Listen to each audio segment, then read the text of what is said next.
दुनिया भर को इंटरनेट से जोड़ने के लिए महासागरों में करीब 12,07,000 किलोमीटर लंबी केबल बिछाई गई है। अभी समुद्र के नीचे करीब 426 सबमरीन केबल्स है, जिनकी कुल लंबाई लगभग 13 लाख किलोमीटर है। गूगल, माइक्रोसॉफ्ट और फेसबुक जैसी बड़ी इंटरनेट कंपनियां इन्हें बिछाती हैं। कई बार समुद्री शार्कों ने इन केबल्स को चबाने की कोशिश की है। इसके बाद केबल्स के ऊपर शार्क प्रूफ वायर रैपर लगाना शुरू किया गया।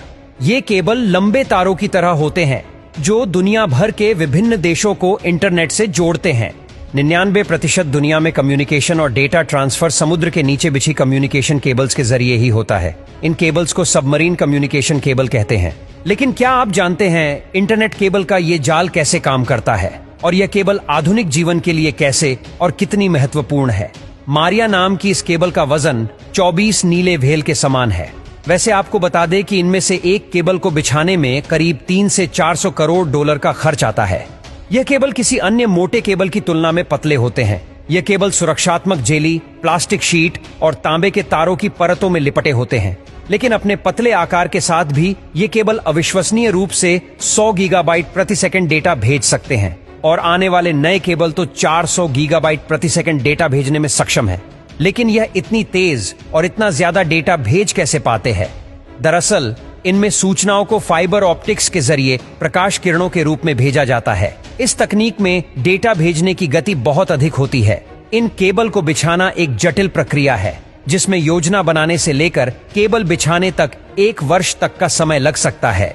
इसके लिए केबल बिछाने वाले विशेष जहाजों का उपयोग किया जाता है। इसमें केबल्स को विशाल बेलनाकार ड्रमों पर लपेटा गया होता है। इस विशेष जहाजों की मदद से लगभग 10 किलोमीटर प्रति घंटे की गति से केबल बिछाए जाते हैं। ये जहाज सुरक्षित रास्तों से होकर गुजरते हैं और ऐसे स्थानों से बचते हुए चलते हैं जहां ज्वालामुखी या भूकंप इत्यादि का खतरा बना रहता है। किंतु फिर भी दुर्घटनाएं तो हो ही सकती हैं और होती भी है। जैसे कि एक बार अमेरिका ने तूफान सैंडी ने कई प्रमुख केबलों को क्षति पहुंचाई थी, जिससे नेटवर्क घंटों के लिए बंद हो गया था। और साथ ही 2014 में एक वीडियो क्लिप सामने आई थी जिसमें एक शार्क गूगल की सबसी केबल को अपने दांतों से काट रही थी। लेकिन आपको जानकर आश्चर्य होगा कि इन केबल्स को सबसे ज्यादा खतरा इस तरह की दुर्घटनाओं से नहीं होता, बल्कि इन्हें अधिक खतरा होता है मानवीय लापरवाही से, जैसे ट्रोलर नेट या जहाजों के लंगर से।